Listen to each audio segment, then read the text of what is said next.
Salut tout le monde, c'est Nick.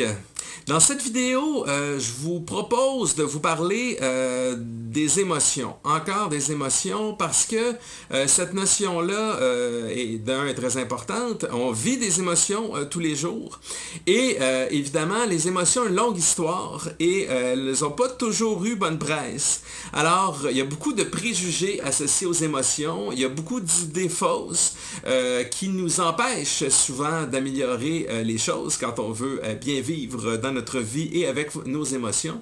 Donc, le but de cette vidéo-là est un petit peu de démystifier tout ça et de clarifier surtout les choses et de mettre à jour une définition sur la manière dont on peut voir les émotions aujourd'hui pour les utiliser au mieux dans notre vie de tous les jours et bien vivre avec elles, bien cohabiter avec elles, autrement dit.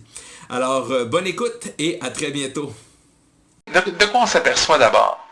Que depuis la nuit des temps, même les philosophes comme Aristote en ont parlé, plus récemment Descartes et même Spinoza ont même consacré leurs écrits à la question, certains de leurs écrits, une opposition entre la raison et les émotions, ou les passions qu'ils appelaient aussi à l'époque. Donc, nos émotions et notre raison, on les a dissociées simplement parce que l'expression qu'elle nous donne, l'expression d'une personne dite rationnelle, l'expression de notre raison, en comparaison à l'expression de nos émotions, on trouve ça très différent.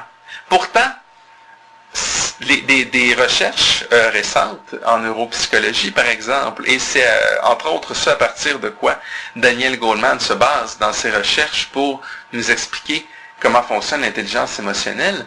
Donc, on s'aperçoit qu'il y a une fausse opposition entre la raison et les émotions. Donc, on ne peut pas se baser simplement sur l'expression de nos émotions pour considérer qu'on est émotif.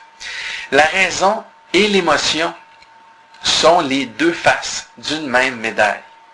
Alors, page 13 maintenant.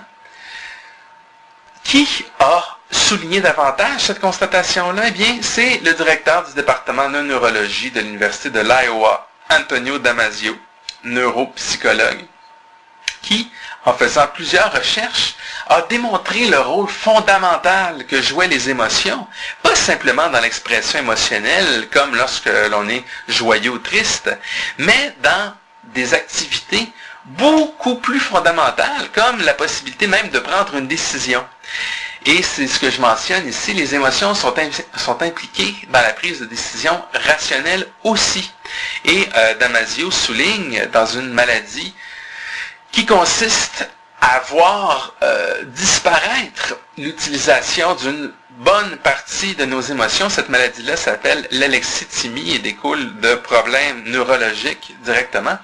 Donc, cette maladie-là, Antonio Damasio a observé que certaines personnes qui étaient incapables d'utiliser la partie émotionnelle de leur cerveau, une partie de ce cerveau émotionnel-là, étaient même incapables de prendre des décisions qu'on aurait jugées rationnelles. Donc, rendez-vous maintenant à la page 14.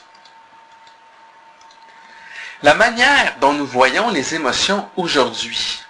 Donc, comme Antonio Damasio l'a souligné, des expressions aussi fondamentales que la prise de décision qu'on considère rationnelle, une personne qui n'a pas d'émotion ne sera pas capable de prendre de décision. Imaginez à quel point souvent on se pose la question, est-ce que je vais prendre ceci, est-ce que je vais prendre cela, qu'est-ce que je vais décider dans ma vie? Donc, si on est incapable de prendre une décision, c'est parce que des fois, on manque d'informations. Et or, dans la vie de tous les jours, on manque le plus souvent d'informations pour prendre des décisions absolument éclairées. Donc, qu'est-ce que ça nous dit, ça? Ça nous dit qu'on prend des décisions qui sont donc incertaines. Ces décisions-là, on n'est pas certain du résultat. Donc, on est ambivalent, on cherche, etc.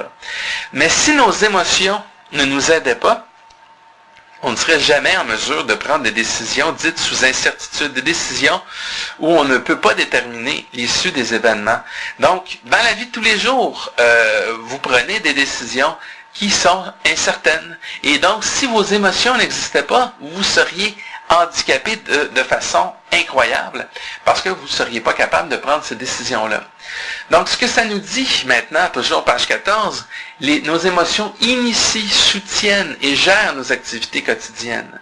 Nos émotions n'entrent pas du tout en opposition avec l'intelligence, selon cette perspective.